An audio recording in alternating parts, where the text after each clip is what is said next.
my view, one of our most important strategies is how we nurture and develop that next generation of talent. Let's face it, there's 80 million baby boomers that are going to retire over the next 5 to 7 years, and they're going to be replaced by 40 million Gen Xers. That's 2 to 1. So you better be developing your next generation now if you're going to be ready for that transition.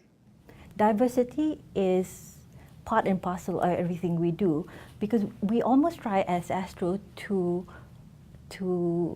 actually reflect the marketplace. You look at Malaysia. Malaysia is made up of what? We've got Malay, Chinese, Indians, others, and in addition to that, 60% of our marketplace is below, of our population base is below the age of 30, and then we've got different languages, we've got different cultures, we've got different likes, dislikes. We've also got urban, we've also got rural. So literally, if you're going to actually address that market, the only way to address the market is to actually try to replicate that market in Astro. How can we take the younger people and get them to be attracted to our business? So in the last 3 to 4 years, we've rebuilt our reaching out to the communities of colleges and universities, whether it's in the United States or Australia, beginning to do the same thing in Ghana and Indonesia and Peru, to bring interns into our company during the summer periods or when they have time off, to understand what it is we do, how we do it, how they could fit in. Young people do not get too much pushed into a box on what they should do, but that they should be honest with themselves and where their passion is.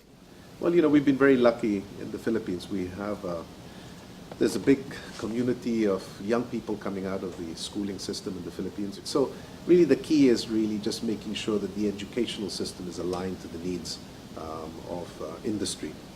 That having been said, we are increasingly more open as a country to the global environment. So we need young people who are more attuned to global trends and whose global standards, I guess, are at a different level.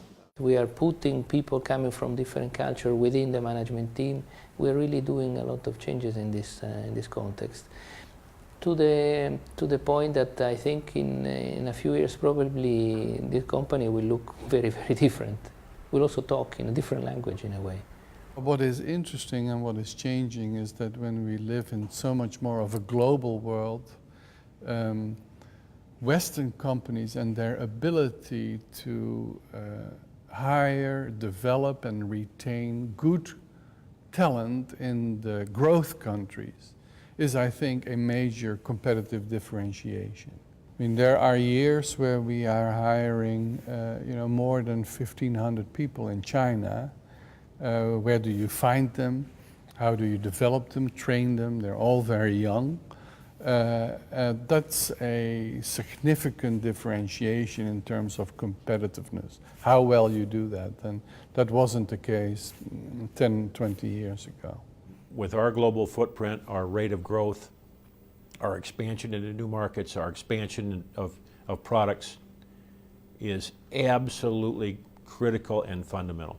In my case, have identified that as just about my #1 priority in the next few years. How do we really attract a talent, develop a talent around the world? Of course, the higher you go in the company up the corporate ladder, the more you're going to have leadership development as a responsibility of yours and be a recipient of our development programs.